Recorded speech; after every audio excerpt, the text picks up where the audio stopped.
Méditation du 19 septembre. Qui est cet homme? Mais ils éprouvèrent une grande frayeur et ils se dirent les uns aux autres: qui est donc cet homme pour que même le vent et les flots lui obéissent? Marc 4, le verset 41 dans la version Bible en français courant. Les événements relatés en Marc 4 se sont déroulés autour de la mer de Galilée. À la question de ses disciples, qui est cet homme? Jésus a répondu par des actes. Ce soir-là, il a décidé de traverser le lac avec ses disciples, suivis d'autres bateaux remplis de gens. Voir Marc 4, les versets 35 à 36. Le lac n'était pas grand, mais dangereux. Entouré de hautes montagnes, il facilitait la descente de marchandises d'air dense depuis leurs flancs jusqu'à la surface de l'eau, transformant le lac calme en une caldeira écumante. Il en était ainsi cette nuit-là. Les disciples étaient des hommes de mer expérimentés, des pêcheurs de métier, mais une tempête aussi inattendue les a plongés dans la panique. Peu importe le nombre d'années passées dans l'évangile, ou si on est une experte dans l'analyse de comportement humain, si on est confronté à des crises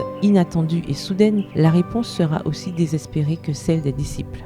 Jésus s'est endormi sur un coussin de cuir où s'asseyait habituellement le timonier à l'arrière du bateau. Les hommes tentaient de maintenir l'embarcation à flot au milieu des vents violents et des vagues déchaînées qui, en se brisant, menaçant de précipiter l'équipage au fond des eaux. Tout le monde était terrifié. Il semblait qu'à tout moment, ils allaient perdre tout contrôle et mourir. L'assurance absolue du maître, au point de pouvoir dormir au milieu d'un vent aussi désespérant, a déconcerté les disciples.